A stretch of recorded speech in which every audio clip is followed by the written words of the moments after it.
Magandang araw mga kaibigan.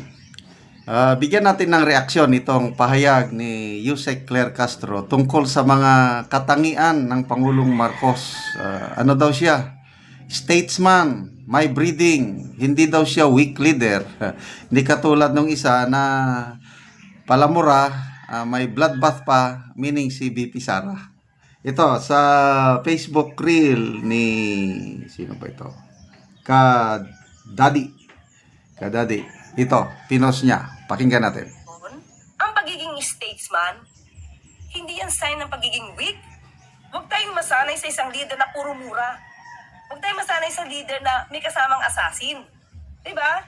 Na ang gusto bloodbath. Hindi ganun yung Pangulo. Ibahin natin ang Pangulong Marcos. Statesman to eh.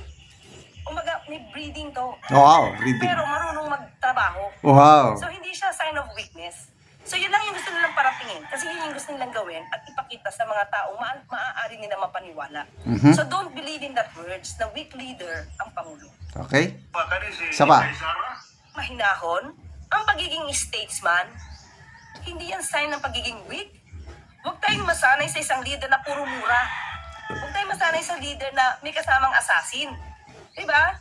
Na ang gusto bloodbath. Hindi ganun yung Pangulo. Ibahin natin ang Pangulong Marcos. Statesman to eh. Umaga, may breeding to. Pero marunong magtrabaho. So hindi siya sign of weakness. So yun lang yung gusto nilang paratingin. Kasi yun yung gusto nilang gawin at ipakita sa mga taong maaari nila mapaniwala. So don't believe in that words na weak leader ang Pangulo. Mahinahon. Okay. So, ang usapin dito, ang issue, weak leader bang Pangulo? O strong? Sinasabi ni Yusek Claire Castro na yung kanyang pagiging mahinahon is a sign of being statesman. So, ano daw siya? Masipag, basta mabuti ang ginagawa ng Pangulo. Kaya wag daw tayong maniwala sa sinasabi na weak leader ang Pangulo. Okay, unang reaksyon natin dyan or opinion, si Senator-elect Ping Lacson na lang. Aliado nila yan ha. Alyansa. Nanalo siya sa alyansa ticket. Sabi niya, for the president to succeed in his final 3 years, kailangan niya ng bastonero sa kabinete. It's not enough. Yung pure kindness and goodness is not enough. Yan, galing sa mismong aliado nila. Kasi nga, ang pagkakakilala ni Senator Lacson kay Pangulong Marcos, he's so kind, he's so good. Pati si Katunying, natanong niya na, masyado daw kayong mabait. Masyado daw kayong mabait. Anong magagawa ko? Yun ang ugali ko, hindi ko na mababago. Gusto niyo ba akong maging masama? Kaya lang, sinabi ang Pangulo nga, maybe it's better to be feared than to be respected. Nasa crossroad ngayon ang Pangulo. Tinitimbang niya yung leadership style niya na itutuloy ko ba ang pagiging mabait o mag-change style ako para katakutan. Ganon yung ano niya, it's better. Maybe it's better to be feared. Yan ang sinasabi ni Senator Lacson na kailangan niya ng bastonero sa kabinete para yung bastonero na yon, yung matapang ba, yung may angas, astig na matatakot ang mga kabinete, even mga congressman, kung ang Pangulo mayroon siyang bastonero, matigil yung pangbabalahura sa budget.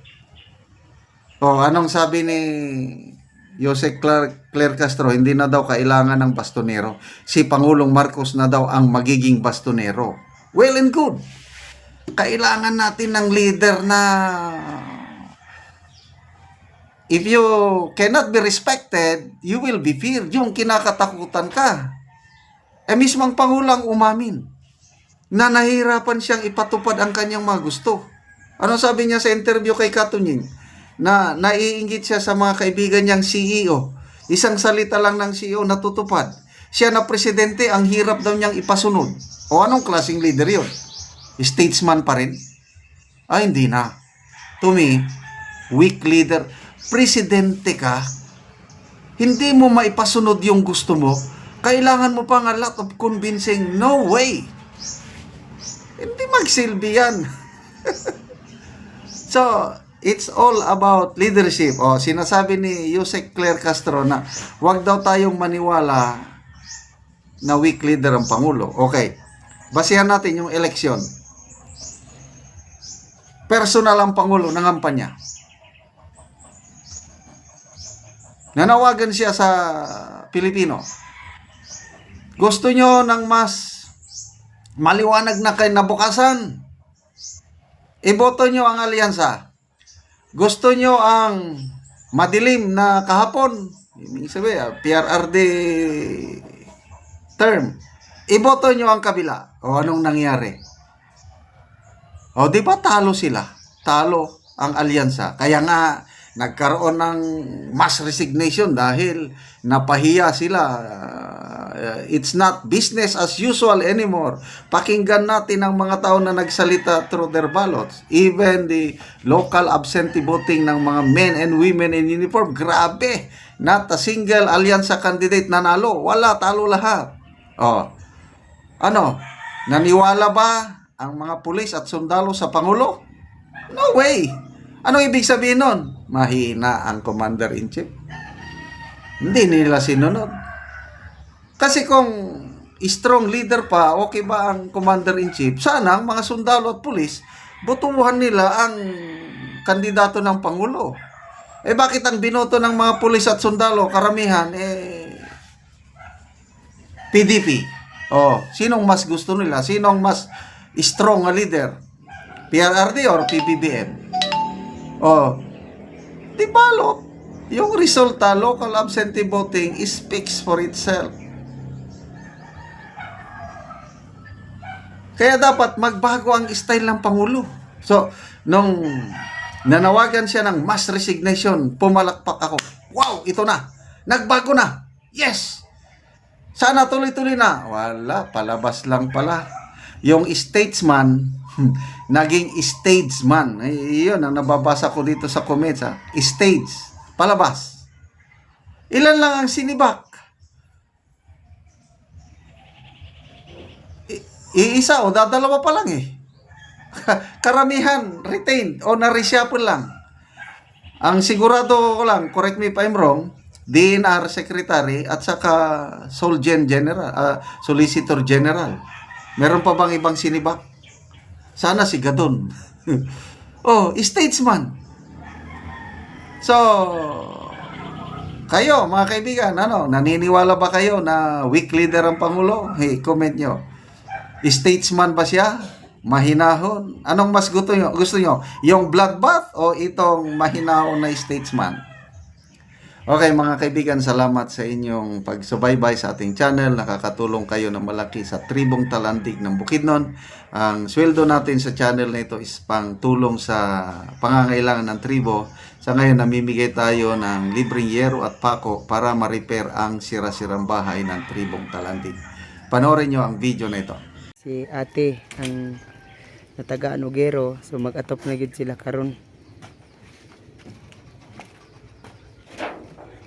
Tindog sila sa bagong balay. Pagkatagpundo nito. Basta wak tapos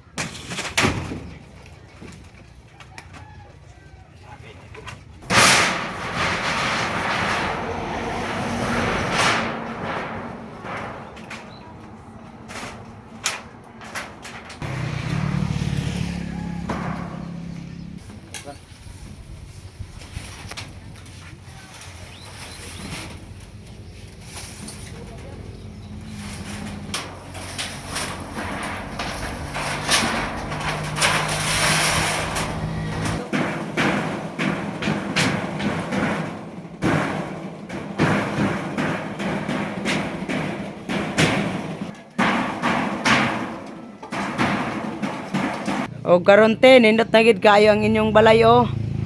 Nakapatindog na gyud mo og bagong balay. Nindot na gyud nga tan-awon ang inyong atop.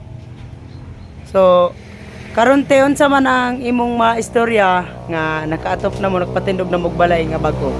unang una salamat sa Ginoo og sa nagtan-aw sa video nga natabang sa mo. Salamat gid kayo sa inyo ha. Kay nakapatindog gid ko sa among balay. Kung dili ang nagtabang sa mo, di gid mo makapatindog sa balay namo. Salamat kayo. Salamat. Karon te pila day ka bukang imong anak? Akong anak duha na. Duha. So upat mo nga magpuyo din ani. Oo. Oo. Sige, mara te. Salamat. Salamat. Sige, bye-bye.